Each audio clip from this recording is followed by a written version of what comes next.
Hello and good evening from Jakarta.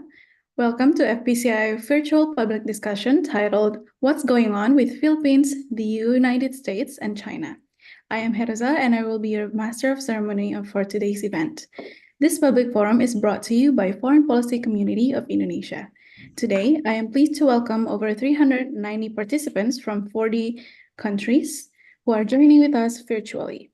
I would like to welcome our distinguished speakers. Thank you for joining us. Professor Renato Cruz de Castro, Distinguished Full Professor at the International Studies Department, De La Salle University. Mr. Greg Pauling, Director of Southeast Asia Program and Asia Maritime Transparency Initiative at CSIS, Washington, D.C. And Professor Hu Po, Director of South China Sea Strategic Situation Initiative. Ladies and gentlemen, without further ado, I would like to invite our moderator, Dr. Dino Patijalal, founder and chairman of FPCI. Dr. Dino, the floor is yours.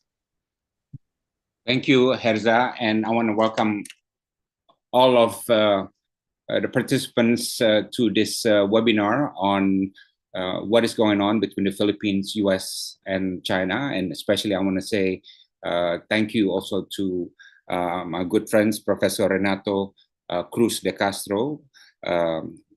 We just had a nice meal in Manila a few weeks ago, right? And hopefully we'll be able to welcome you to Jakarta next week. Greg Pauling, also another good friend, always a great honor, a great pleasure to hear your views. And Greg Pauling is from CSIS, one of the best think tanks in the world, if not the best. I don't know what is the ranking now, Greg, but definitely a great brain power in the world of think tanks. And of course, Professor Hu Po, Director of South China Sea Strategic Situation Probing Initiatives. So, you know, of all the regions in the world, Southeast Asia is one region where you really feel the geopolitical tussle between the United States and China. And as for ASEAN, you know, at the level of the regional organization, we are committed to ASEAN centrality, and that means ASEAN is engaging both China and the United States equally to be active contributor to regional stability. And bilaterally, almost every country in Southeast Asia have an evolving relationship with Beijing and with Washington, D.C. Sometimes warmer towards one side or warmer towards the other side, depending on different circumstances. Indonesia itself, we've had comprehensive and strategic partnership with China for some years now. And last year, President Joko Widodo went to Washington, D.C. to sign a comprehensive and strategic partnership with President Biden. Right? And throughout Southeast Asia, I know we all hear that we don't want to choose and we don't want to be forced to choose. But this is why what is happening now in the Philippines is very interesting because I think it is one country in Southeast Asia where you really see interesting dynamics in its relations with Beijing and with Washington, D.C. So let's dig more into this very interesting dynamics of the relationship between Beijing, Manila, and Washington, D.C. And I would like to invite, as a scene setting, Professor Renato. Professor, can you give us a review of the developments in the Philippine relations with the United States and China under President Marcos, Bongbong Marcos? But if possible, maybe go back a little bit towards the end of the Duterte administration. Yeah. So I'll give you 5-10 minutes to set the scene, and then after that, we'll go to the other panelists. Please.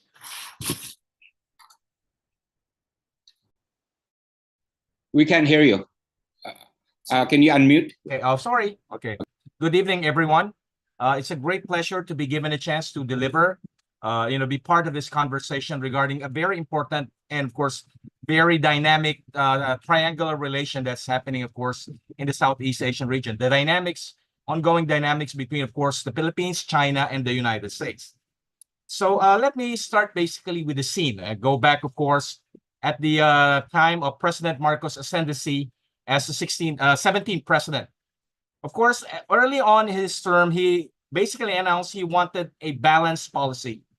Or if I could quote Mao Zedong, walking on two legs. One leg, of course, in terms of continuing that economic relations with China, and the other hand, of course, reinvigorating the alliance with the United States that was, of course, in a way strained by, of course, the rhetoric and efforts by the former President Rodrigo Duterte to distance the Philippines from the United States early on in his term in 2016. But of course, what eventually happened was President Duterte, of course, at the latter part of his term realized, and this is a very important issue that the Philippines faces right now, something we learned, and probably other Southeast Asian countries will have to take into account, whether we appease China or not, we only get the same treatment, Chinese maritime expansion.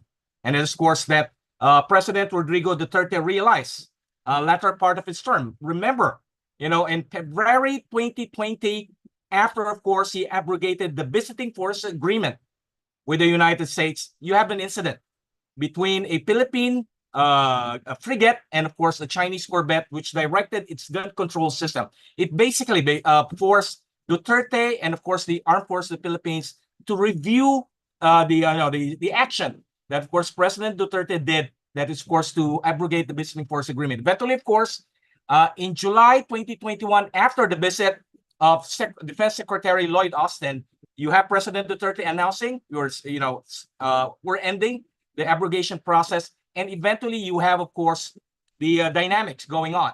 By November 2021, the Philippines and the United States agreed on a joint vision for the alliance. This is, of course, 6 months before President Marcos took over. So going back to President Marcos, he basically learned the lesson from his predecessor that appeasing China simply doesn't work. So his approach was, of course, a balanced policy, engaging China in terms of economic relations, maintaining the close alliance with the United States. When he first met President Xi Jinping in Bangkok in November 2022, they talk about, the fact, again, this is the rhetoric that we often hear. The South China Sea dispute should not affect the bilateral relations, not the sum total of the bilateral relation. Of course, when he visited Beijing, again, you have the rhetoric. Even have, of course, the agreement for a hotline, which, of course, China never would pick up every time you have a crisis. So that was, of course, the setting. Eventually, of course, he realized, again, that China would not tolerate Philippines' effort for a balanced relation.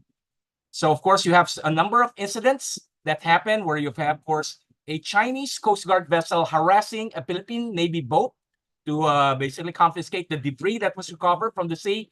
Then you have, of course, a laser incident, which happened just a few weeks after President Marcos visited Beijing. And this is something that he realized. China would say one thing and does another. So there's supposed to be a notion then that there might be a disconnect on what's happening in the South China Sea and what's happening in Beijing. Eventually, it realized, no, it's basically part of the same pattern of Chinese effort to effect its maritime expansion. So, of course, you have the decision by, of course, February 2023, when, of course, Manila announced that it will allow the United States to use additional enhanced defense cooperation agreement. That's, of course, after, during the time of Secretary Lloyd Austin's second visit to Manila. And along with that, of course, was the decision to fund the third horizon of the Armed Forces of the Philippines modernization program. So you have two dynamics going on. The decision of President Marcos to basically spend money for the modernization of the Armed Forces of the Philippines, focusing, of course, on the development of its naval and air capabilities. And, of course, again, the fact that you have the dynamics going on the alliance in terms of, let me just address this, efforts by the to draw closer. Well, the issue here is not the Philippines making a choice. It's China pushing the Philippines into the loving arms of course, the United States. Every time, of course, just a very good example, which basically affected the, the view of the Filipinos towards China. When it was announced that the Philippines would extend, a 4 enhanced defense cooperation agreement, and let me emphasize this, those enhanced defense cooperation agreement are not bases. They're joint facilities. They're, of course, under the command of a Filipino commander. So any accusation that Americans have returned their bases here, that's simply false. But basically, we have enhanced defense cooperation agreement site. So when it was announced, you have some Chinese analysts who are in Manila telling us, you cannot be part of the US-China strategic competition. You cannot do this, you cannot do that. My goodness, the Philippines is not a tributary state of China. It's not a province. And of course, recently, when Secretary of National Defense Gibo Teodoro announced that we'll be strengthening our military presence in one of the islands in Batanes, of course, we had a warning from Beijing. Those are developments that are happening within Philippine territory. China has no business telling a sovereign country what to do inside this territory. So what's basically happening, of course, is a hardening of the position. Of course, as we also build up our alliance, of course, another question here, if I may address this. So what are the new features? The new features, of course, is the fact that we have offered 4 enhanced defense cooperation agreement sites with the United States. And we have to mention this. There's no limit to a number of enhanced defense cooperation sites we could open to American forces. If if it's in the interest of the Philippines to basically open 20 or 30, if we see it in our national interest, we would do so. And probably it's not only the Americans that will be coming here. We are in the last stage of negotiating a reciprocal access agreement with Japan. So sooner or later, of course, you will have Japanese and, of course, Australian forces that, of course, will be conducting joint training, of course, with the Filipinos and Americans. And of course, recently that was initiated this November was the Maritime Cooperative Activity. You have, of course, joint patrol by the Philippine Navy and the United States Navy. We have already the 3rd one, and it's very interesting that every time we conduct those maritime cooperative activities, we have uninvited guests in the form of the People's Liberation Army's Navy watching what's happening while the 2 allies are basically conducting their military exercise. So what extent the South China Sea dispute, of course, is an important consideration, but what basically have also caused concern in the Philippine security and defense establishment, even during the time of the Duterte administration, was a possibility of course, a major conflict between China and Taiwan. And of course, Taiwan is our closest neighbor. We have a very strict legalistic one China policy, but we cannot simply turn a blind eye if you have a major conflict that will happen north of the Philippines, and of course would affect the Luzon Strait and of course the island of Batanes. Now, regarding Sara Duterte, he has been very silent regarding this issue, even when, of course, during the time when her father was, of course, the president. Sara Duterte tried to avoid making any controversial, statements regarding foreign policy, alliance, so forth and so on. So as much as possible, he's trying to impress the image that he is not like her father. So I will end here, and I look forward to an interesting discussion later. Thank you very much. Thank you.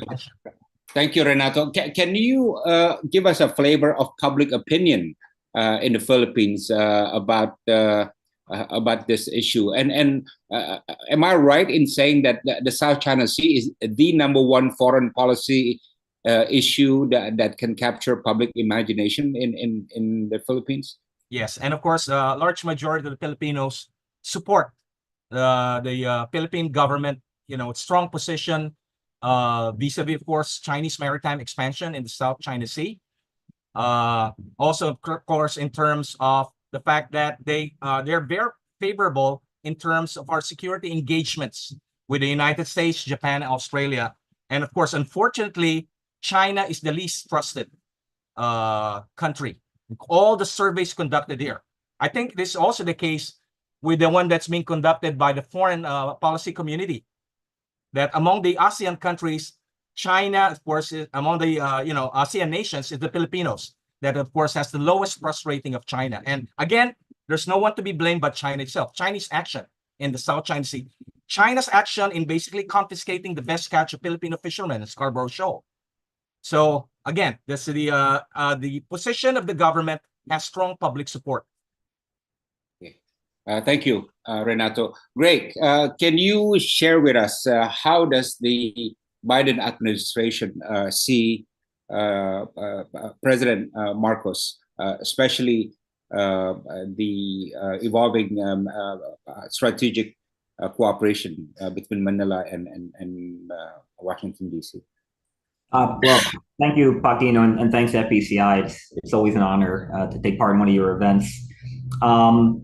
So, Renato did a good job of surveying the progress that's been made in the U.S.-Philippine alliance over the last 2.5 years or so, and I agree with everything he said. From the Biden administration's point of view, they are pursuing continuity in U.S. foreign policy. So what does the U.S. care about in the South China Sea? The U.S. has been consistent since at least the mid-1990s that it has two national interests in the South China Sea disputes. The first is defense of freedom of the seas, meaning the rules, the laws that govern maritime space. That's the same reason that the Japanese care. It's the same reason the Europeans care. It's why the Philippines now has over 24 countries as of this year that have called for compliance with the 2016 arbitration award. So that U.S. interest is as much about the ability of the Philippines to fish or Indonesia to tap the tuna block as it is about the U.S. Navy's ability to sail through the South China Sea. You can't have one without the other. The second U.S. interest is unique to the Philippines, and that's the alliance commitment. The U.S. stands by its allies. It has a legal and moral obligation to the Philippines under Articles 4 and 5 of the Mutual Defense Treaty. It makes the U.S.-Philippine relationship unique among all U.S. relationships in Southeast Asia. And since 2019, the U.S., going back to the Trump administration, has been very explicit over and over and over in public that Article 5 of the Mutual Defense Treaty clearly applies to the South China Sea. There's no question here. It says that any attack on Filipino armed forces anywhere in the Pacific would trigger mutual defense obligations. The South China Sea is obviously in the Pacific. So if we all want to avoid a conflict between the U.S. and China, that means that we must deter any aggression against the Philippines. Those two interests, our alliance commitment to the Philippines and our long-standing commitment to freedom of the seas, is why the United States remains so engaged in the South China Sea. I would reiterate Renato's point that the current renaissance in the U.S.-Philippine alliance did not start with President Marcos. It began with President Duterte. It began with President Duterte's turn back toward the U.S. alliance and his distancing from China in spring 2021. I point out that if you look at the numbers, that's also when we see the increasing frequency of Chinese Coast Guard and militia intercepts of Philippine boats at Second Thomas. That also did not begin under Marcos. That began under Duterte. Marcos has, of course, accelerated all this. He's spoken about it more publicly, but he is advancing efforts that began under the Biden and Duterte administrations.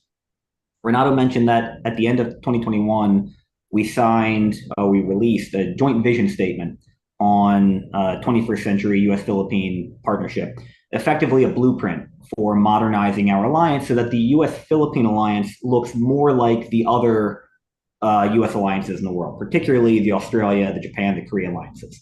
The Philippines has, with good reason, said over multiple administrations that the alliance needs to be more equal. The Philippines needs more say in how the alliance works.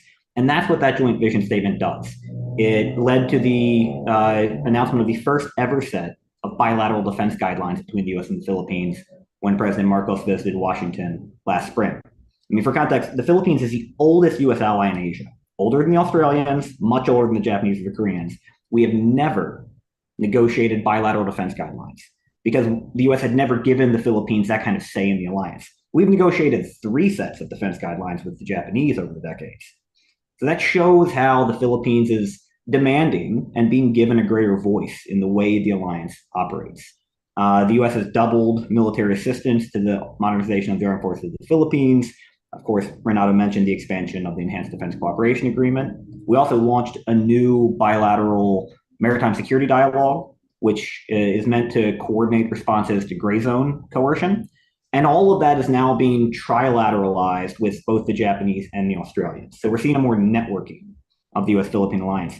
And the point on all of this has to be kept in mind is this is all being driven by Manila, not by Washington. These are Philippine interests to Philippine claims. The Philippines feels that it faces an external threat. The US is responding to Philippine demands. And I think this is one of the key differences between the way that the US government and the Chinese government have been approaching the Marcos administration. The US says that it is doing whatever the Marcos government asks for. We stand beside the Philippines, but we don't make decisions for the Philippines. China, at least in public statements, particularly from the Ministry of Foreign Affairs, says that the Philippines makes no decisions, that everything the Philippines does is because it's an American puppet. And one can understand how infuriating that must be to Filipino leaders. In fact, during his intervention at last year's ASEAN summit, President Marcos lambasted fellow Southeast Asian leaders for speaking about the South China Sea as if it were a bilateral US-China problem, saying that that erases Philippine agency and erases Philippine interests. Now, I will close with this. There is one clear bilateral US-China problem in the South China Sea, and that has been the increasing frequency of unsafe interactions, particularly between our air forces over the South China Sea. That is not tied to the Philippines or any other claimant. That is a bilateral US-China issue. It's also a bilateral issue between China and Canada, China and Japan, China and Australia, all of whom have dealt with similar issues.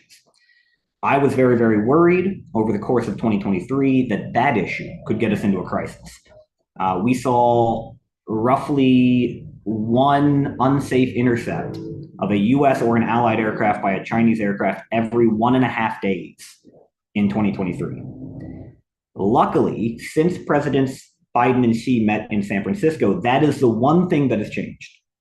We restarted the two military dialogues between the US and China that had been suspended by the Chinese government.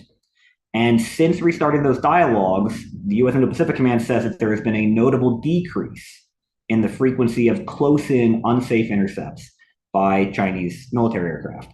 As long as that continues, I think the tensions between the US and China remain manageable. The tensions between China and the Philippines might well be a separate issue that I'm sure we'll discuss more, but I don't think that we are on the edge of a crisis the way we were for much of last year. And I'll conclude my opening remarks there. Thank you.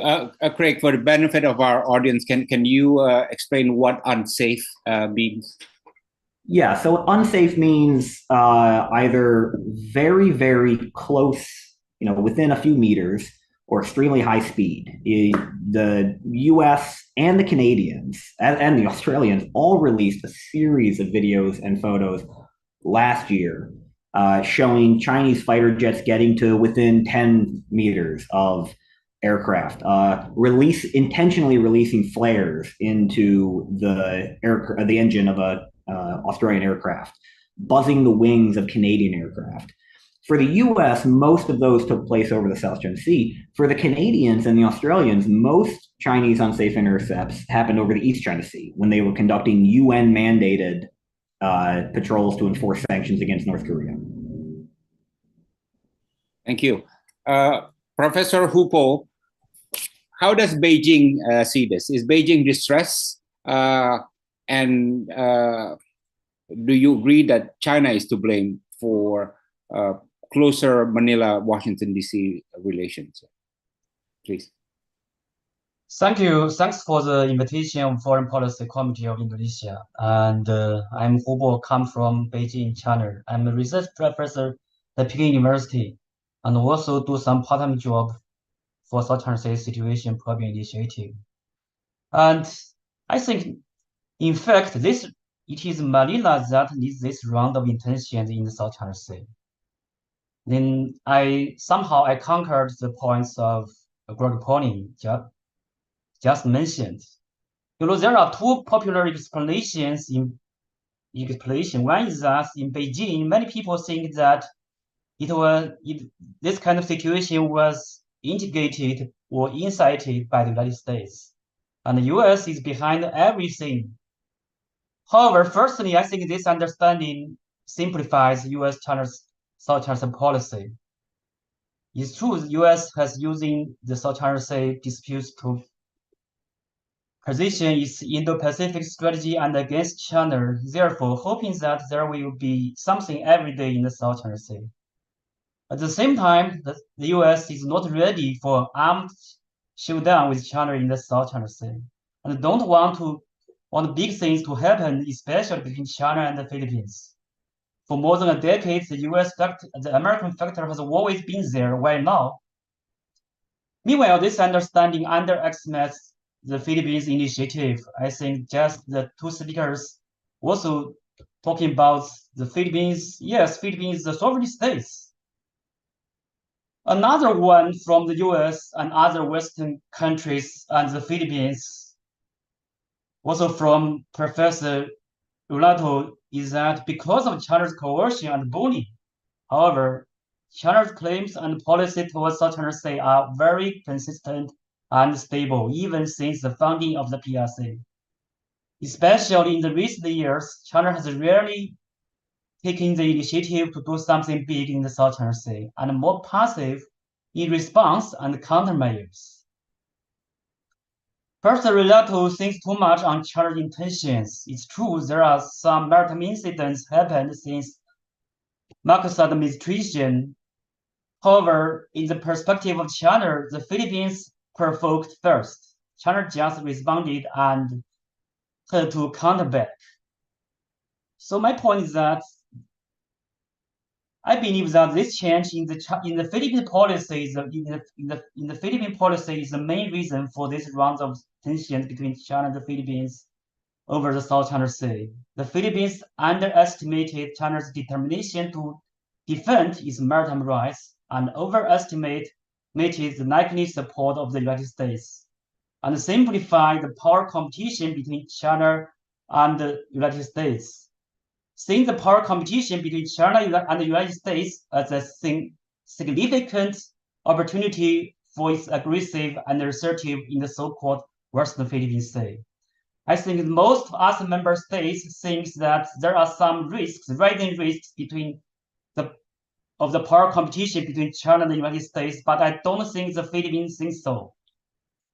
Beijing, of course, wants Sino-Philippine relation to turn to normal, but the ball is not on China's side.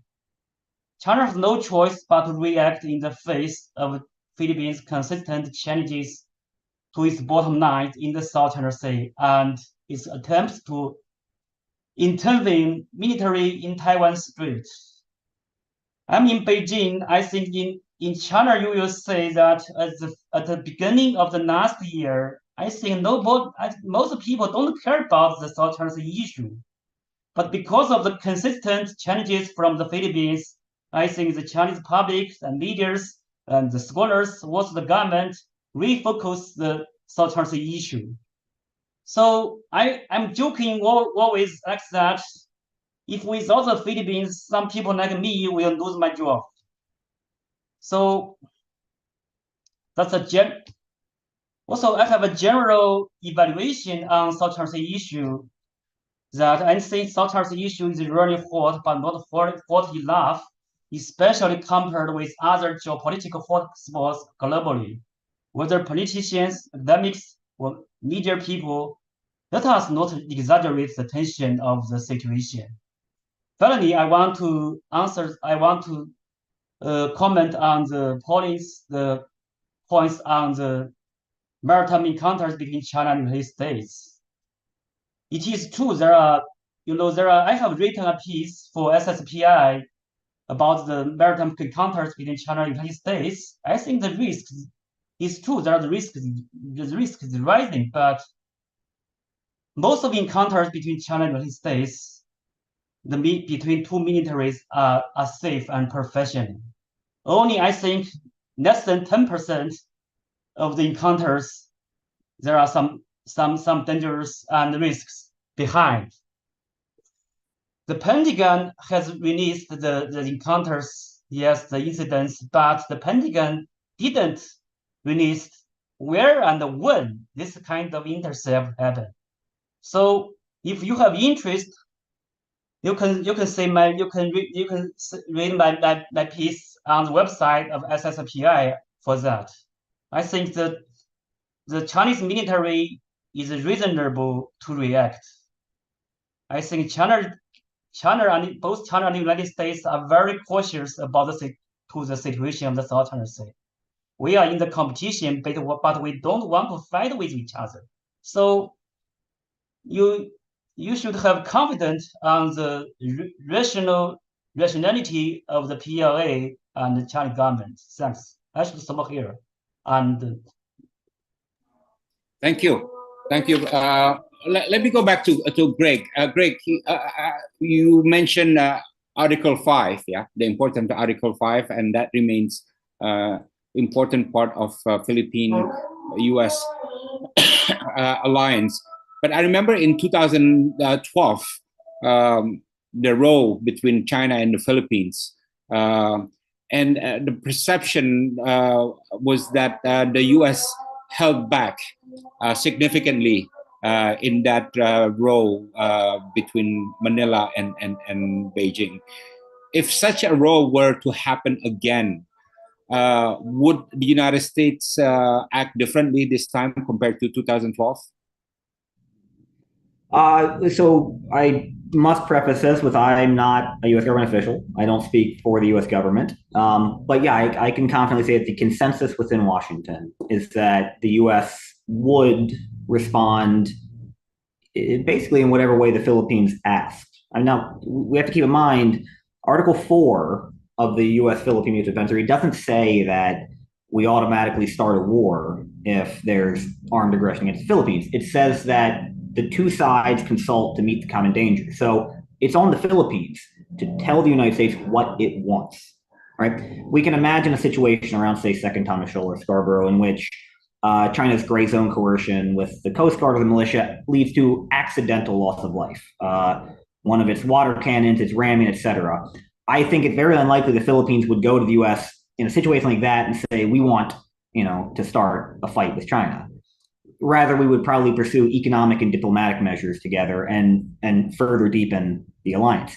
Now, if there was overt aggression, if a Chinese Navy ship just opened fire on a Philippine Navy ship, yeah, I think the U.S. is morally and legally obligated to respond. And the U.S., every U.S. official who's been asked, defense, state, and the president for 2 administrations has said over and over and over for 5 years that we would. So the damage to U.S. standing in the region and across the world would be severe. Much worse than it was in 2012, when in 2012, the U.S.'s position on Scarborough at least was still somewhat ambiguous, as was how that situation had started. There would be no such ambiguity now, given what we see on the news every month around Second Thomas Shoal. Professor Renato, can you update us on the state of economic relations between Philippines and China? Philippines was part of the BRI network of infrastructure projects. How is that going? But any flavor that you can give us on that, and also if you can also share on the American economic presence in the Philippines relative to China, also that would be useful. Okay, let me just focus on the promise of President Xi Jinping in 2016. Remember this? In Beijing, after he announced separation from the United States, then of course you have China committing $24 billion in terms of public investment to Philippine infrastructure project. That didn't happen. You only have, of course, 2 major projects that were, of course, currently being implemented, and they have nothing to do with infrastructure. They're, of course, the Chaco Irrigation Project and, of course, the Kaliwa Dam. There is not yet being implemented. What has been, of course, seen as 4 big ticket items were, number 1, the rail system in Mindanao. Then, of course, you have the South Luzon rail system that will connect Southern Luzon up to the Bicol region. Then you have this another rail project that would connect Clark to Manila. Then another rail project, of course, that will connect Subic and, of course, Clark. The memorandum of understanding were already signed. The Philippine government already signed, the contract for the construction with 4 Chinese companies. The money never came from Beijing. So this is something that, of course, President Rodrigo Duterte basically took into account last part of his term when the Marcos administration was talking about reviving the negotiation for those 4 railroad projects. They were told by the former Secretary of Finance of the Duterte administration, don't count on it. So eventually, of course, there was a realization that Chinese money would not be coming in. Just to update you, Dino, the Philippines had already withdrawn from the Belt and Road Initiative, along with Italy. I think that it's Italy first, and of course the Philippines, simply because there's recognition that money will not be coming in terms of public works projects. So that's why, of course, a recognition now that the thrust of our economic policy would be diversification. Japan is, of course, the most active donor when it comes to official development assistance. Then we have South Korea, and we're looking at the European Union and, of course, the United States. So the key point here is that it's only wise for us not to basically put our eggs in one basket. And that's, of course, the key word is diversification. I hope I answered your question, Dino. Okay, thank you. I want to go back to this issue of trust, and I want to get Professor Hupo's response. And yes, PCI did a survey of what ASEAN people think of China, India, Japan, and US.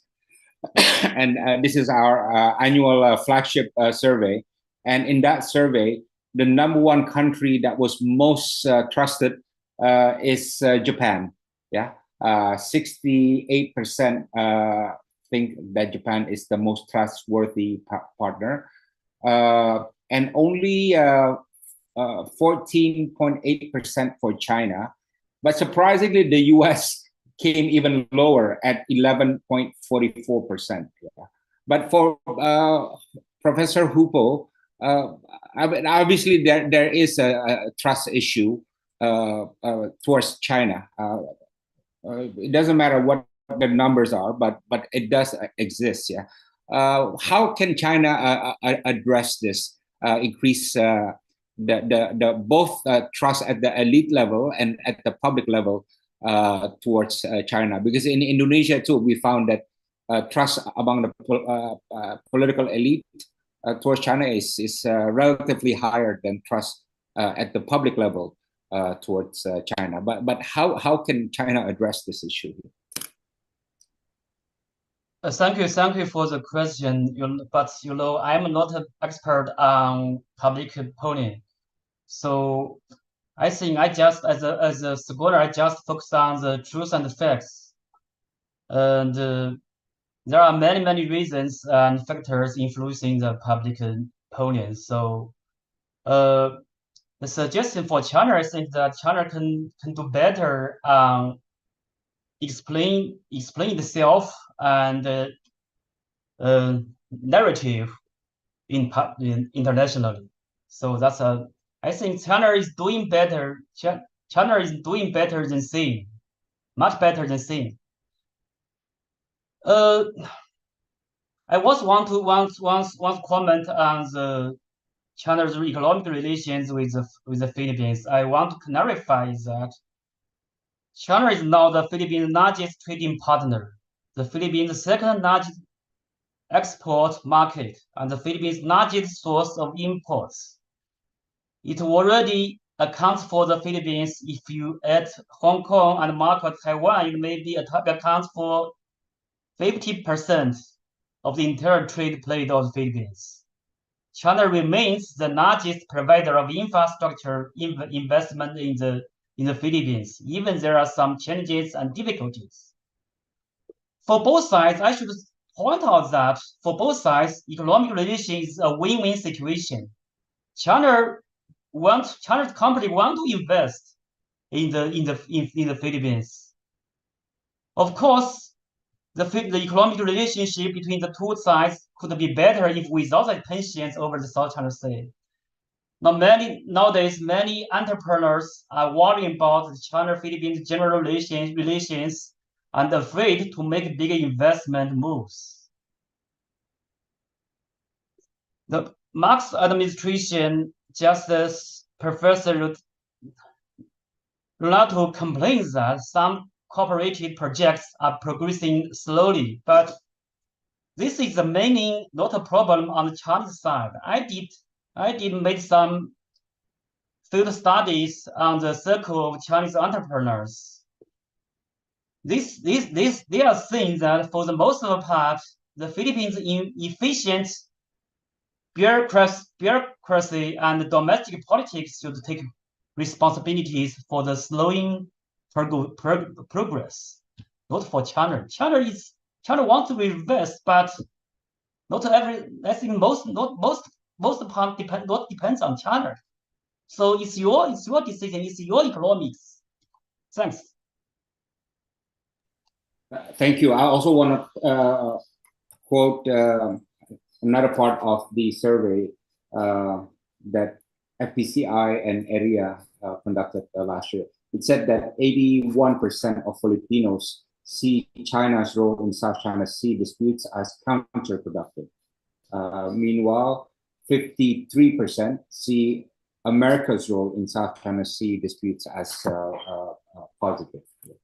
So I don't know, Professor Renato, you want to comment on that? Yeah, of course, regarding the issue of trade, this is, of course, the narrative of the Duterte administration. Because what the Duterte administration did was to bunch our trade with Taiwan, Hong Kong, and China, so it comes out very large. But if you have to look at the terms of our trade with mainland China, it's not that significant. And of course, we have to emphasize this. Trade, of course, if you look at the overall Philippine economy, we are not really dependent on trade, much more investment, because our economy is primarily driven by consumption made possible by the remittances of 14 million Filipinos working abroad. So this provides us a degree of independence against China's effort to basically put us in its economic orbit. And my reply to Professor Hu regarding Chinese investment trade, thanks but no thanks.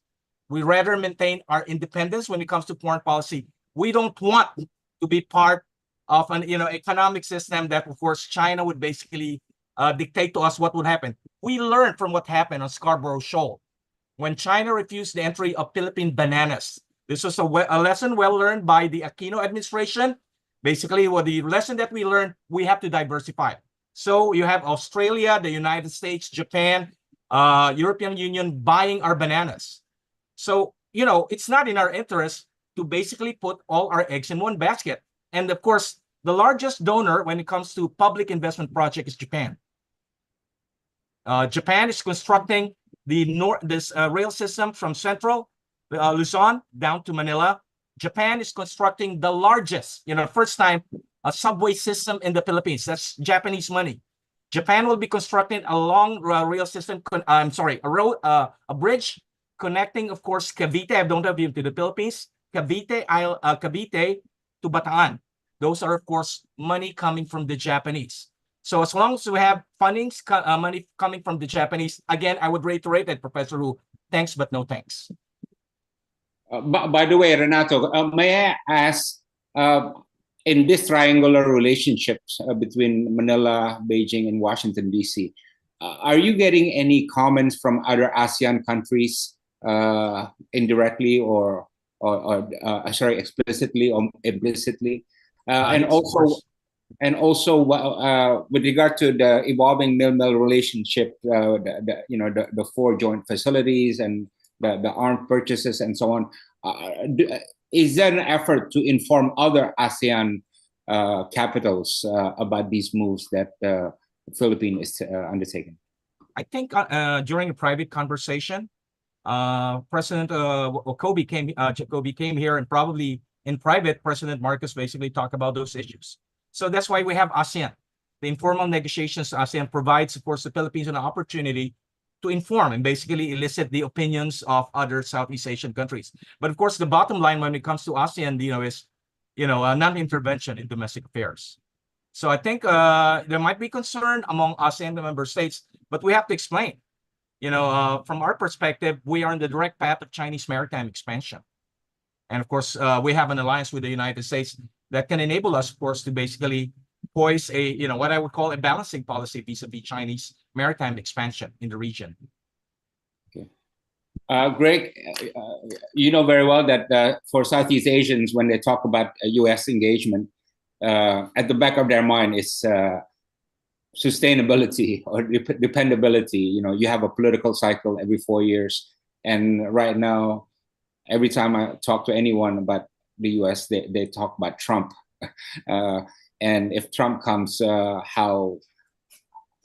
what will change and things like that, and how disrupted will US strategic policy will be in the region and so on. I'm sure you get a lot of this, but do you want to comment on this issue? Of course, I don't want to comment on this issue, but I suppose I will. I can't sit here and deny that there's great anxiety throughout the region. I'm in Thailand at the moment. This is my third trip out to the region this year. Every conversation is about what happens in the U.S. election. So the best I can say is the U.S. Whatever happens in November, and I'm not going to put down bets either way because it'll be a close election one way or the other. The institutions of government held up for 4 years. The bureaucratic connections between the U.S. State Department and Defense Department and INDOPACOM and all of our partners in the region held firm. Southeast Asian parties did not suffer the same kind of pressure that our Northeast Asian allies did, particularly the Koreans, but also the Japanese, much less the Europeans. I wouldn't expect a particular focus on pressure in Southeast Asia from a Trump administration. Ironically, even though Vietnam came in for a fair amount of trade pressure from Trump, when you look at the public opinion polling, Donald Trump was more popular in both Vietnam and the Philippines than he was just about anywhere else on earth. And that's entirely because those two countries saw him as tough on China. And I can guarantee that he's going to continue fighting China on trade. So will he be unpredictable and a pain in the neck at times? Yeah. But in those countries in Southeast Asia, the Vietnam and the Philippines that most care about the U.S. being tough on China, I think that's what they're going to get. I'll also note that a lot of the energy in the U.S.-Philippine alliance over the last 2.5 years that Renato spoke about earlier is meant to better institutionalize that alliance so that whether it's another Trump or another Duterte, the U.S.-Philippine alliance couldn't be overturned, right? We're deepening all of these structures within the alliance that make it more resilient and mean that any future president on either side would have to expend an enormous amount of political capital to try to undo it, something that no president is likely to try to do. Okay, thank you. Professor Hupo, and by the way, I want to encourage everybody to write your questions in the chat box, and I'll be happy to read them out to the to the panelists. But Professor Hupo, Professor Renato mentioned the factor of Taiwan, and I think Greg did too. Is it? Can you just share with us how is Beijing seeing the political development in Taiwan now, especially after the elections of William Lai, and President Marcos was reportedly has congratulated William Lai on the election results. But anything that you can share, how is Beijing watching Taiwan now? My understanding is they're just seeing what signs are coming out of the mouth of William Lai, who seems to be exercising self-restraint as well, if I'm not wrong in interpreting that. What are your thoughts on that? Okay, thank you for the question. And I would like to share a story happened in Manila just before the ADCA came out. The news sites of ADCA came out. I needing a SSPI team just in Manila. So my point is that as to the Taiwan issues, I think the Philippines, the current administration of the Philippines is going too far. Why? I can understand the logics that there are some sides around the South China Sea because China and the Philippines has maritime disputes. So you need your big brother to help you, to support you. It makes sense. But the new three sides are very close to Taiwan. And it means that the Philippines is the third country which would militarily involved in the possible Taiwan crisis. Firstly, United States, of course, second, Japan, and then the Philippines. So you can say how far the Philippines has gone. We are not mentioning about the mentions, the comments and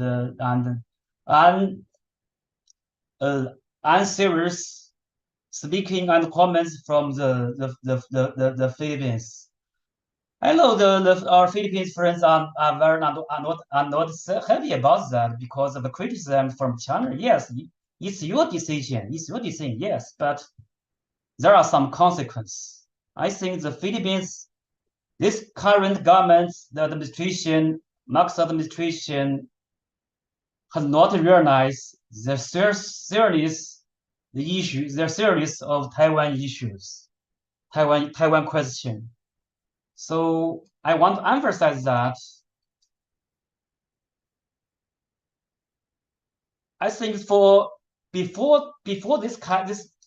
Taiwan issues came out between China and the Philippines, I think China has never taken the Philippines as a military enemy. Never. Even we have the disputes with in the South China Sea, but we have Chinese people, never taken the Philippines, even now, has never taken the Philippines as an enemy. But in the Manila, the things are very, very different. I think some medias and the politicians are demoralizing China. So when the public in the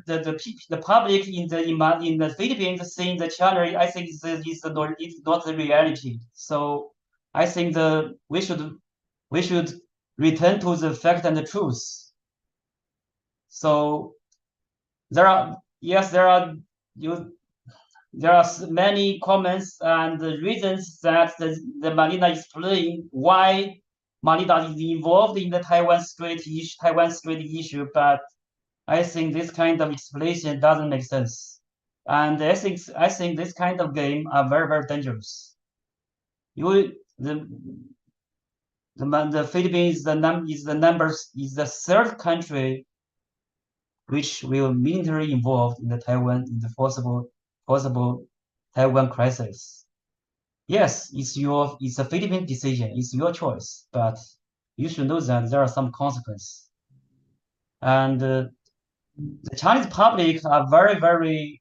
I think this kind of when the Philippines intervene the Taiwan question. I think the public and the scholars are in shock. So we don't know the logics. Thanks. May I address that? I know Renato will want to as well. I think it's important for us to stress that both the U.S. and Philippine officials have said time and time again that the alliance is not about Taiwan. The alliance is about the South China Sea. All the effort to deepen the alliance is about the South China Sea. Yes, there are 4 of the 9 EDCA sites are in the new EDCA sites. Of those, 3 are in northern Luzon. 1 is an army base, has nothing to do with any hypothetical Taiwan contingency. The other 2, 1 Navy and 1 air base. The Philippines has almost no military capacity in northern Luzon. After Speaker Pelosi visited Taiwan and China engaged in missile drills around the island, some of those missiles landed in Philippine waters. If there was a Chinese embargo or blockade of Kaohsiung, those Chinese ships would operate in Philippine waters. It is not unreasonable for the Philippines to want to be able to monitor its northern approaches when potentially one of the hottest places on Earth is 200 miles off the coast. Any country would want to strengthen their military capabilities in that case. It's also the fact that the Philippines has almost 200,000 citizens living in Taiwan, and the Chinese ambassador to the Philippines last year threatened those citizens directly, that if the Philippines continues to make noise, China can't guarantee their safety. So if the Philippines is worried about non-combatant evacuation operations, which of course they would be in any crisis over Taiwan, they need to have facilities in northern Luzon to get their people out. And the other 500,000 citizens from South Asia, most of whom are Indonesian, will also need to be evacuated through those Philippine bases. So the fact that there are upgrades in Philippine bases in northern Luzon does not mean that the Philippines is going to take part in military operations in a crisis. The Americans haven't asked, and the Philippines aren't interested. Only if following your logic, I think every country can intervene other countries' domestic issues. We have a reason. China has many overseas interests and people overseas. The Philippines building bases on its own territory is not intervening in Chinese domestic affairs. If the U.S. using the military size to invade China, so what's the consequence for the Philippines? This is just like Korea putting missile defense in Korean territory is somehow intervening in China's domestic affairs as well. China does not get to dictate what its neighbors do on their own territory. Professor Renato, you want to say something? Yes, 3 points. Number one, of course, why do we make these hard decisions? Again, we have to point out, it's China that pushed us to the arms of the United States. President Marcos wanted a good relation with China, but what did he get after, of course, his visit to Beijing? No concession when it comes to the South China Sea issue. President Marcos asked President Xi Jinping, we're looking at the prospect of joint development. China has been always talking about joint development. And what did President Marcos get when he told President Xi Jinping about the possibility of joint development? You can only have joint development in undisputed area and not in disputed area. Second point that was asked by President Marcos while he was in Beijing. Can you allow Filipino fishing folks to fish into their traditional fishing ground? What did he get from President Xi Jinping? Oh, this is something that China would have to study. Then, of course, we talk about the hotline. China never lifted the phone every time you have a crisis. And then you think we will take everything in good faith from China after you have pushed us? Then again, I would go back to the point. Those EDCA sites are still within Philippine bases. They are not American bases. You know, whatever would happen in push comes to shove would still be determined by the Philippines. And whatever decision we would make, whether just in case, hypothetically, we would allow the United States again. I could still remember when the bases were here. Unhampered use of those facilities will be determined on how you treat us, how we perceive China, whether China is a friend, a threat, or a benign actor. So whatever decision we made, it is still a sovereign decision, will depend on how you treat us as a sovereign nation state. And of course, finally, again, every time China warns, these things say that it basically hardened the Philippine position vis-a-vis China. When of course, Foreign Minister Wang Yi warned Secretary Enrique Manalo last December, and of course, recently, it further hardened our resolve. We don't want to be treated that way. Again, we are not a tributary state. We're not a province of China. And of course, we are also protective of our sovereignty. So again, China would have to look at how it behaves vis-a-vis its neighbors. Push your neighbors to the other side, of course, expect that reaction. Renato, please, silakan, please. I think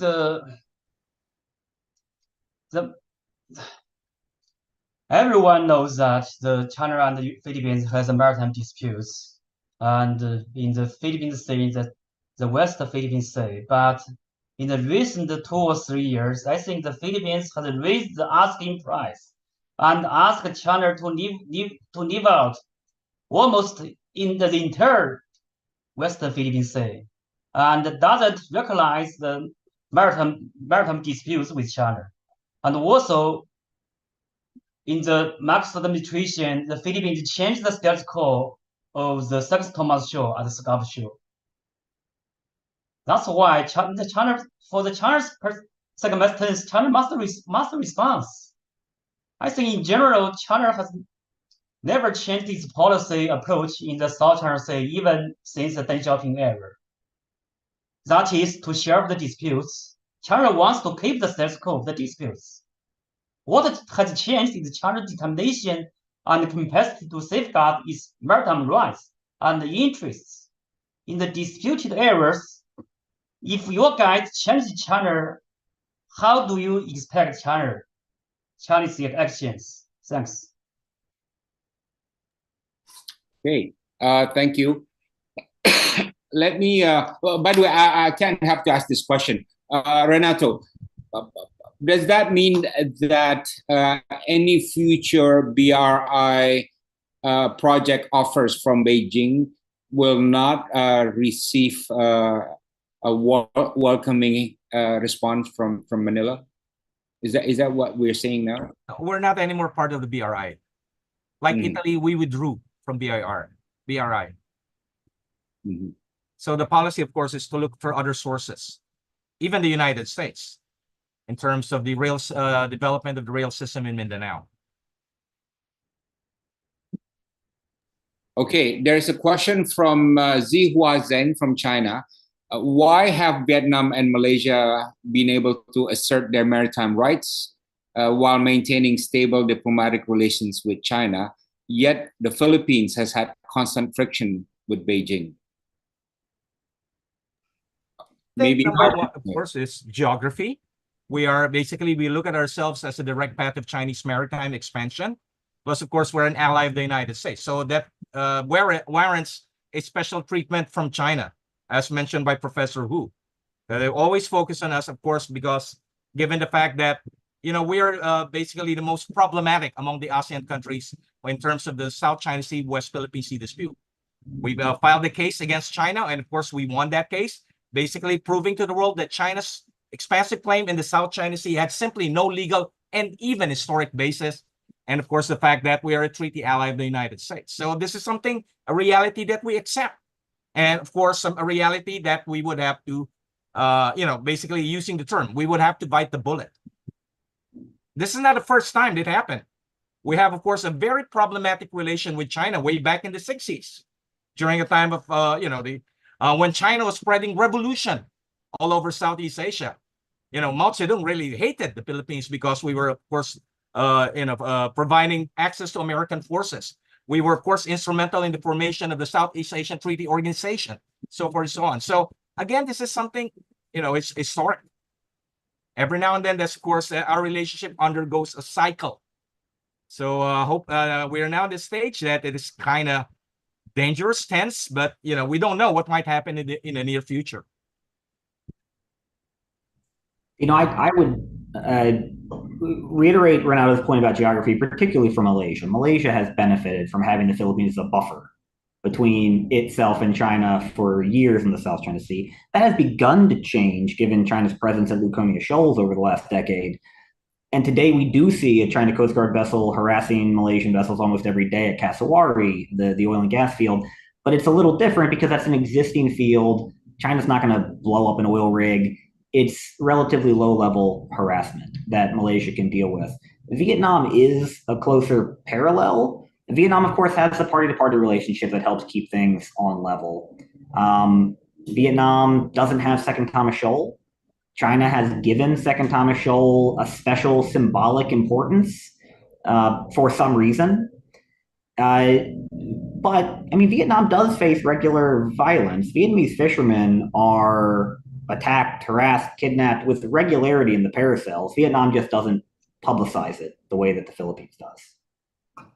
The other reason I want to add is that I think the Philippines policy is not stable. It changes almost every administration.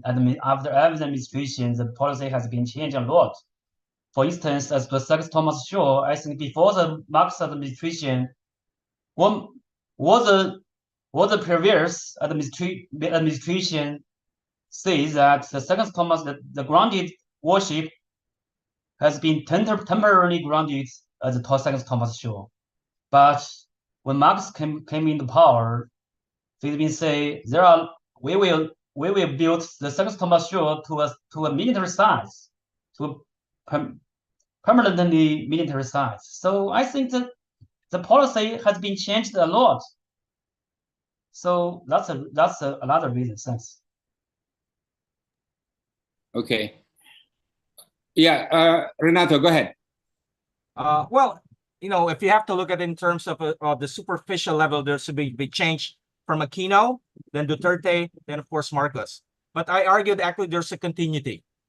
And number one, of course, slowly there's a recognition starting with the Aquino, even Duterte, and of course to the Marcos administration, that China presents as the quintessential security threat to the Philippines.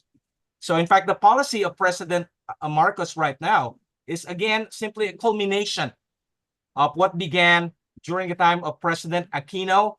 President Duterte tried to, fancy himself with the idea that appeasing China would be effective, but at the end, of course, latter part, he, basically adopted a policy of, semi-challenging China, which President Marcos actually continued. Then, of course, the second element is a recognition of the fact that it's in our interest to see that the South China Sea is not controlled by a single power, that the South China Sea remains a sea common to all, and of course, in terms of the alliance. So actually, there's a continuity. We just focus on the differences, but of course, looking at the culminating point right now of the Marcos administration is, of course, a recognition that the South China Sea issue and, of course, China's maritime expansion is a quintessential security challenge that the Filipino nation faces in the 21st century. Dino, can I just point out that it's a little hard to swallow the idea that the Philippines making modest repairs to a warship is a radical change in the status quo. But China building 4,500 acres of new land in the Spratlys and Paracels over 2.5 years, and then putting air and naval bases on them with 72 fighter jet hangars, regularly patrolling all of its neighbors' waters with Coast Guard, militia, and Navy every day of the year. All of that's fine. But the Philippines can't bring some 2x4s and rebar into a ship. Okay. Professor Hupo, you want to respond to that? I have answered the question. So, but I think yes, continuity.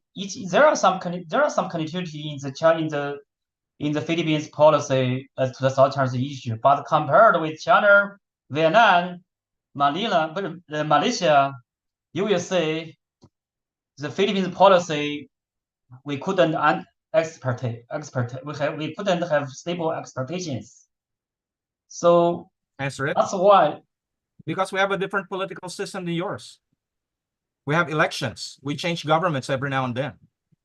So we cannot really talk about that's why but our system is more akin with the United States. States International relations. and Indonesia. So that's express the differences. Indonesian Americans can understand our foreign policy. I can basically understand why you cannot understand our foreign policy.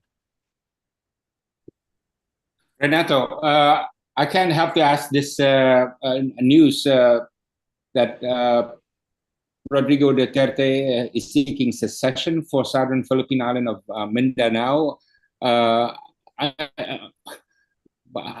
think it's really a personal politics there. The fact that his daughter is being targeted in the Philippine Congress, she was deprived of her intelligence fund. And again, this is domestic politics. I think President Marcos has already determined who might be, his successor in the 2028 election. Again, this is something that Americans, Indonesians can understand. That's, of course, every time we have an election. So there's a domestic political angle to that. But whether President Rodrigo Duterte is serious or not, of course, is another matter. But I think it boils down to the fact that the Duterte dynasty still wants to enjoy the power and privilege it enjoyed in the last 6 years. And slowly, of course, you have a purge that's happening right now in the Marcos administration. The holdovers from the Duterte administration are being pushed out, again, to give space to new players in the political scene. Okay. And also, former Foreign Minister Teddy Locsin was appointed as special envoy. Is it to China? China, yes. Can you update us on what he's been doing and what is his? We had good relationship with Foreign Minister Wang Yi. That's basically what he's showing. I had a good relation with Foreign Minister Wang Yi just before the Duterte administration. He went to China. He even composed a poem for Foreign Minister Wang Yi, which of course Foreign Minister Wang Yi enjoyed after Locsin. So again, we're looking in terms of the personal dynamics in terms of the key actors. Whether that will make a difference or not, of course, is another matter. Okay. There's a question from Peter Chia from Cambodia. How does the Philippine-Vietnam-South China Sea security deal add to the current geopolitical equation? Well, number one, of course, is an effort on our part of Philippines and Vietnam to at least resolve our overlapping claims. So at least on our side, there's an understanding that this will not, of course, affect our relationship. There's also in terms of food security, that Vietnam would be a reliable provider, of course, of that staple in Southeast Asia, and that's rice. Plus, of course, in terms of Coast Guard cooperation. Again, it's really more of at least clearing the issues between Hanoi and, of course, Manila.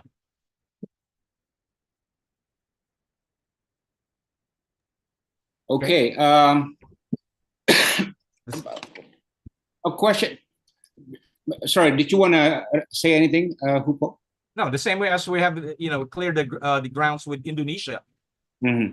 So again, this at least among the other claimant states, Southeast Asian claimant states, we manage whatever lingering tension we have in our bilateral relationship. Yeah. Okay.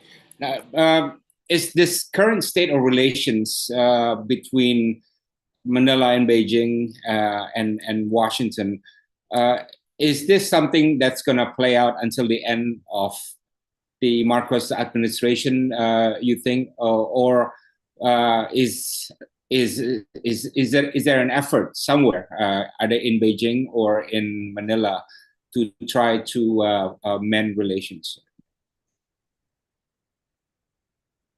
Renato, or from the perspective of the president right now, I think he looks at Beijing in terms of Beijing having a bad faith. Basically what he experienced. So basically, what he thinks right now is China would say one thing and does another. So there's a trust issue on how he looks at China. The same way as, again, going back to the Aquino administration.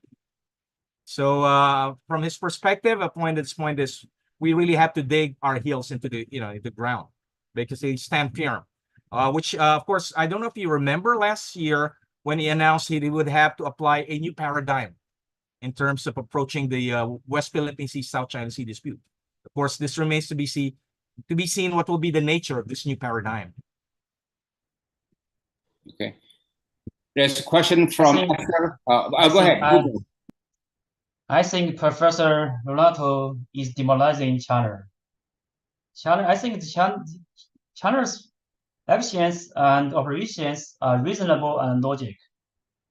And China is only defending the status quo in the South China Sea. I think as long as the Philippines doesn't try to change the status quo, acknowledge the existence of disputes, China will continue to resolve its differences with the Philippines through negotiation, dialogue, and friendly consultation. In response to this round of Philippines provocations, China has actually exercised extreme restraint, and I think made a serious diplomatic efforts in last year. But Beijing is indeed getting desperate for Manila. If Manila doesn't change its policy, China's countermeasures will only increase.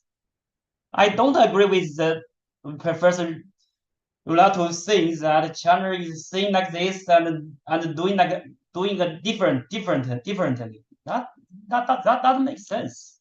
If China acts like this, how can China get in the international relations in the world?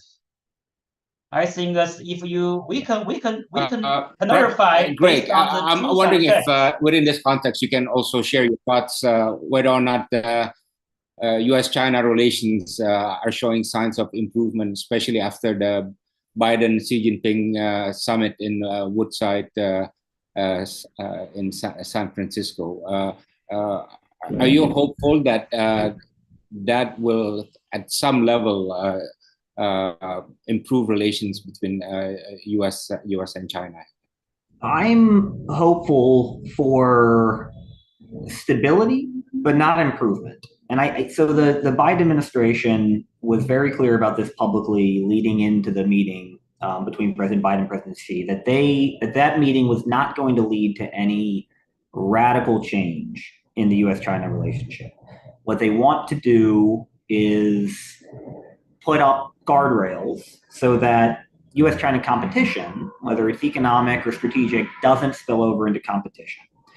And while Beijing continues to not like the term competition, I think it's clear that President Xi implicitly acknowledged during that meeting and afterwards that we are in a long-term competition. There's not going to be any radical change in U.S.-China policy, but that it is important that we stabilize the relationship, which is why the most important thing that came out of that meeting was the restart of military-to-military dialogues. Nobody in the world wants the U.S.-China competition to spill over into military conflict. And the responsible thing for both parties to do is to maintain military-to-military communication, avoid actions that could cause unintended escalation. But I don't foresee any sharp, improvements in our relationship anytime soon. Yes, I think that's something that was reconfirmed by Secretary Blinken when he spoke at Munich Security Conference, which I attended a few days ago. Renato, let me get back to you. In some countries in the global South, the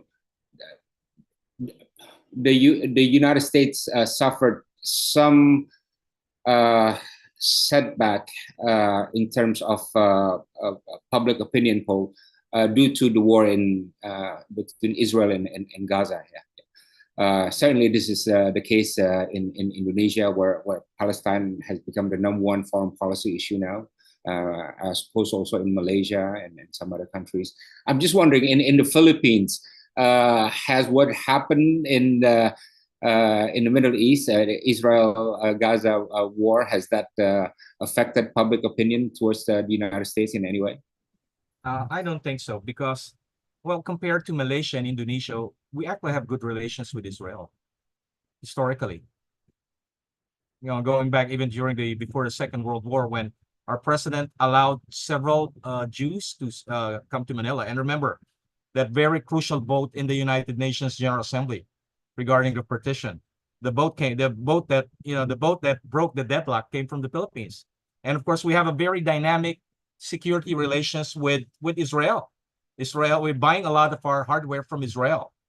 And of course, also in terms of our economic relation. Again, the factor here, of course, is the fact that our relationship with Israel is generally stable. Although in terms of the UN vote, I was just talking with the Israeli ambassador. They noticed the fact that we're going with the vote of the global South. But Israel could read, of course, behind that vote that at least our bilateral relation with Israel is stable. Okay. Greg, in run-up to the elections in November, at what point do you think that foreign policy goes on autopilot in the United States, or it doesn't go on autopilot? Yeah, I don't think it does, because what we historically see in the U.S. is that the closer you get to the election, the more. I mean, we're already seeing this. When you're in election year, the Congress can't get anything done. No new legislation is going to get passed. So the president can't do anything domestically, because anything domestic requires passing legislation. So presidents actually become more active in foreign policy historically during kind of their lame duck period, if they're a second term, or at least in the run to the election. Presidents also tend to be more effective on foreign policy in their second term than on their first. We saw this under Obama. We saw it under Clinton. So if anything, I would think that President Biden got his big domestic wins early in his first term. The CHIPS Act, the Infrastructure Act, the big COVID stimulus. I mean, more spending from the U.S. government than any time since, I think, Roosevelt in the Great Depression. So he already got his domestic stuff. Now he's hoping that all kicks in and the American people feel it before the election.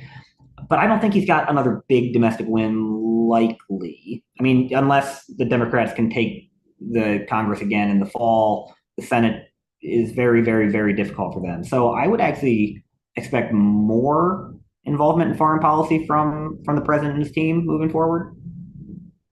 And when would be the next big milestone in terms of U.S.-China relations after the summit between Biden and Xi Jinping? Well, everybody's going to be watching what happens leading up to and after William Lai's inauguration in May. Assuming that he continues to moderate his language, how much does Beijing feel a need to punish him? And then do they continue that after the inauguration? That'll be the next big test. The dark horse here is that we could wake up tomorrow and find out that a Filipino, Coast Guardman was sent overboard, and then we have a crisis. So I worry pretty constantly, given the frequency of China-Philippine run-ins in the South China Sea, that we're going to wake up to a crisis that nobody expected. Okay, there's a question from Mali, Makan Sako from Center de Language Badala Bungo Bamako. This is for Professor Hupo. A speaker in this forum once said that we can choose our partners, but we do not choose our neighbors. Are the Chinese applying the same? Yes, yes, that's true. I think in China, this is very popular thing like that. So China wants to good neighbors with good relationship with all the neighbors, especially when the power competition between China and the United States is rising. But China also, no matter China is big and not, but China is also a sovereignty country, a sovereign state. China must be treated to equally. So if something happens, especially to the sovereignty issues, especially the Taiwan issue and the South China Sea issues, China must respond. So you should know this kind of logic. But even that, we will say in Beijing, I think in China and other cities, I think the atmosphere as to the South China Sea, I think they are the opinion are very rational and not hot, not the most hottest issue. But in Manila, totally different. I think the South China issue, the importance and the tense of the South China issue has been exaggerated too much in the Philippines. So if we are neighbors, we couldn't choose with each other. So the best choice, I think, is to calm down the narrative, calm down the operations, and make the dialogue, and have the dialogues to resolve this kind of disputes. Thanks. Okay. Well, thank you very much. We have come to the end of our talk, but I want to cite some interesting finding from the FPCI and area survey of what ASEAN people think of US, China, India, and Japan. And I just picked some that is relevant to China and the United States. ASEAN people, of those surveyed, 40% agree that China has goodwill. 49% agree that the United States has goodwill towards the region. 41% disagree that China respects ASEAN centrality. And 46% agree that US respect ASEAN centrality. 65% disagree that China respect national unity, sovereignty, and territorial integrity. For the United States, is 39% agree that US respect national unity, sovereignty, and territorial integrity. 45% of ASEAN respondents disagree that China treats ASEAN as equal partners. 39% or 40% agree that United States treats ASEAN as equal partner. 56% disagree that China proactively tried to diffuse geopolitical rivalry and tension in the region, compared to 40% who agree that the United States proactively tried to diffuse geopolitical rivalry and tension in the region. And finally, 51%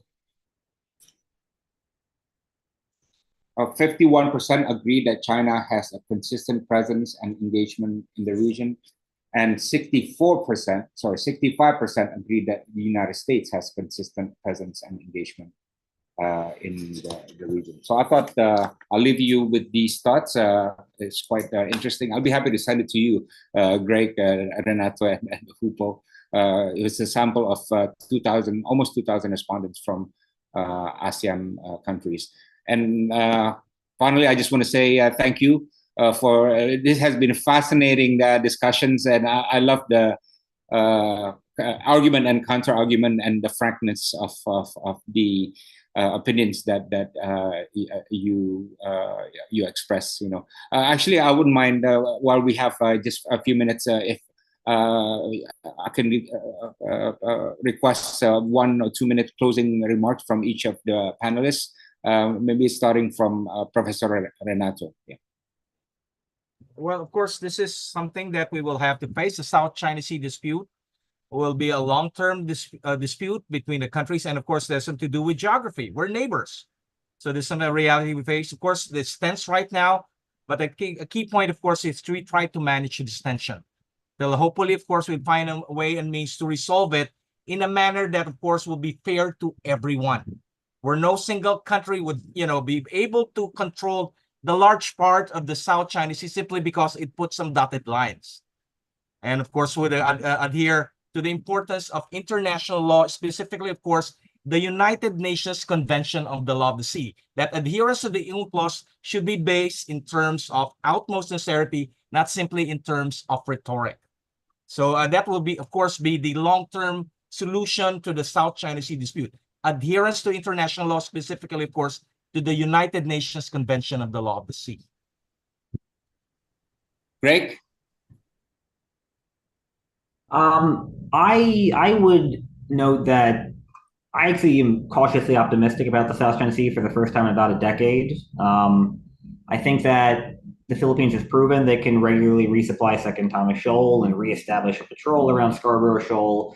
And as long as China remains unwilling to use military force, there's really nothing Beijing can do to stop that. Which means I think by the end of this year, we will probably find a new stable status quo in the South China Sea, something that will be tense but manageable. And that really hasn't existed for about a decade. At that point, the long-term challenge kicks in, which will be, can a large enough coalition of like-minded states, which will have to include Indonesia and other members of ASEAN at some point, be able to convince Beijing that its behavior and its excessive claims in the South China Sea undermine its larger ambition to global leadership. And I would note that as of this year, now more than 24 countries have called for compliance with the arbitration award. Most of them came in 2023, including India, South Korea, and most of the European Union. No other ASEAN state has called for compliance, which is, in my mind, unsustainable. Eventually, they will have, at least some of them will have to move, and Indonesia is the obvious first mover, given its long compliance, its role in negotiating UNCLOS, including the moderator's father's role, and its own use of the award in modifying its 2017 maritime claims. Thank you. Professor Hupo? Thank you. It's a good opportunity to share the different views from different perspectives. I think for the South China Sea issue, objective understanding with each other. Objective understanding with each other is very, very important. We are different political system. We have different cultures, but we are neighbors. We must understand with each other objectively. Rather than that, we will go to the wrong direction. So as to the South China Sea issue, generally, I think I have a little optimistic about the situation. Whether politicians, academics, and media people, I think let us not exaggerate the tension of the situation. Nowadays, the big challenges, I think, is from the public, from the fake news, and I think they are exaggerating the tensions of South China Sea. So I think that is not a good atmosphere for the diplomatic resolve and diplomatic dialogue as to the South China Sea issue. So as the other hot spots in the world, I think South China Sea issue is hot, but I think not hot enough. So we wish we can in the future we can better understand. We have better understanding and better communication. Then I think we have a cooperate contributions to the South China situation. Thanks. Thank you very much. And I'm afraid I'm going to have to end this very interesting and fascinating conversation. Thank you, Greg. Thank you, Renato. Thank you, Hupo. And I now give the floor back to Herza.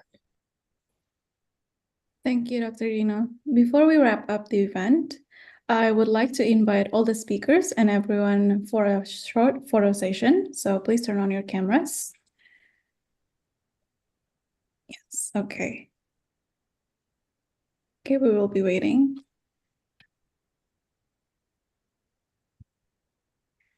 Okay, everyone on my count. And 1, 2, 3. Okay, one more time.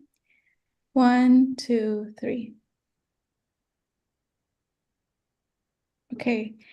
Thank you everyone for tuning in on today's fruitful discussion, and thank you also to all the speakers for sharing your incredible insights. Today's event is available to be rewatched on FPCI's official YouTube channel at Secretariat FPCI. Thank you everybody for tuning in on today's discussion. You can follow our social media handles for more information about our activities, events, and programs. Also, stay tuned to our next virtual public discussion from Indonesianist via Instagram or Twitter at FPCindo. See you at the next FPCI event and enjoy the rest of your night. See you, Dino, on Wednesday. See you. Thank See you. you. Good night. Wednesday. See you. Thank you, guys. Yeah. Yang ini udah di